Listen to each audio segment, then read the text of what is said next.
আসসালামু আলাইকুম প্রিয় দর্শকবৃন্দ, সবাই কেমন আছেন? নিশ্চয়ই আল্লাহর রহমতে সবাই ভালো আছেন। তো আজকে যে গরিব মেয়েটির বা একজন গরিব ফ্যামিলির তিনটি মেয়ে ছিল, সেই বিষয়টি নিয়ে এবং তিনটি মেয়ের কপালে কি হয়েছে, তারা আজ কী জন্য সুখী বা অসুখী হয়েছে, সেই গল্পটি আপনাদেরকে জানাবো। তো আপনারা অবশ্যই মন দিয়ে শুনবেন। তো আমি এখন শুরু করছি। তো এক এলাকায় ছিল একজন গরিব মায়ের একটি মাত্র ছেলে।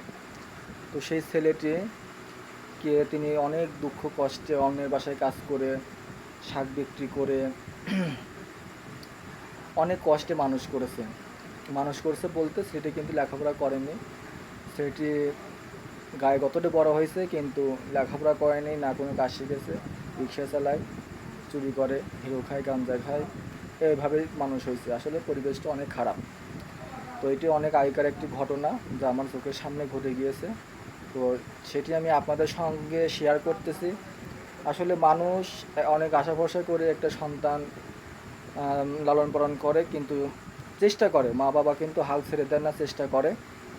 তো এই যে লোকটি, যে মামুন ভাই, এই মামুন ভাই কিন্তু দেখে শুনতে হাইট লম্বা 5 ফুট 7 ইঞ্চি হাইট, ফর্সা সুন্দর।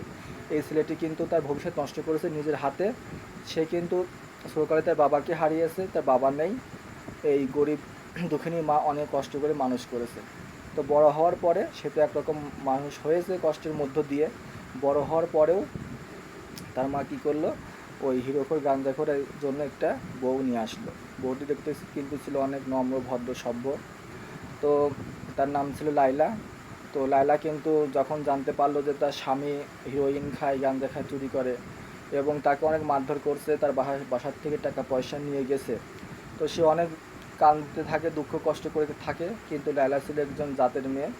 লায়লার একটু বর্ণনা আপনাদের সামনে বলে দিই। লায়লা দেখতে ফর্সা ছিল, সুন্দর ছিল, হাইট হবে 5 ফিট, এবং সে কোরআন শরীফ পড়তো, নামাজ কালাম পড়তো, এবং তাকে আর কখনো দেখা যায়নি যে মাথার থেকে কাপড় সরাইছে। তো এই মামুন ভাই কিন্তু অনেক কপাল করে লায়লাকে পাইছে। আসলে যদি কপালে না থাকতো, তাহলে এত সুন্দর বউ কিন্তু তার কপালে জুটতো না। তো কি করবে? তো প্রথমত কুদ্দুস ভাইয়ের যে চাহিদা, নেশার চাহিদা, সেগুলো সে পূরণ করে। এবং তার মা তখন জোয়ান ছিল, তখনও সে কাজ করতে পারতো।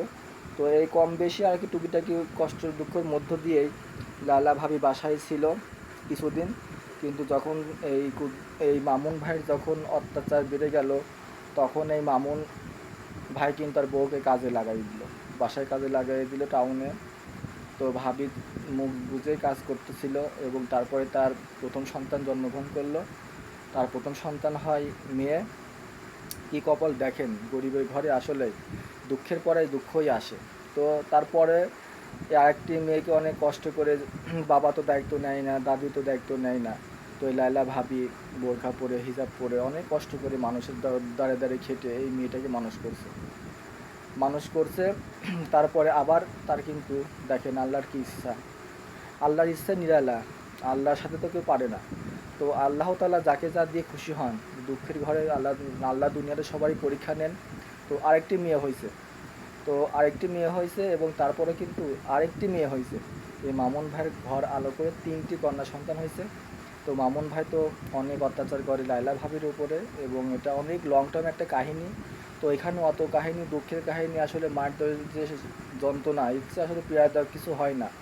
একটা মেয়ের জীবনে যদি তার স্বামী ভালো না হয়, তাহলে কিন্তু তার সেই ঘরটা নরক হয়ে যায়। তারপরেও লায়লা যে এত কষ্ট দুঃখ সহ্য করে এই মেয়ে তিনটিকে আজ মানুষ করে, এক এক করে বিবাহ দিয়েছে। প্রথম মেয়েটিকে বিবাহ দিয়েছে, আলহামদুলিল্লাহ সেখানে সে ভালো আছে, এবং সেখানে তার 2টি বাচ্চা হয়েছে, অনেক ভালো হয়েছে।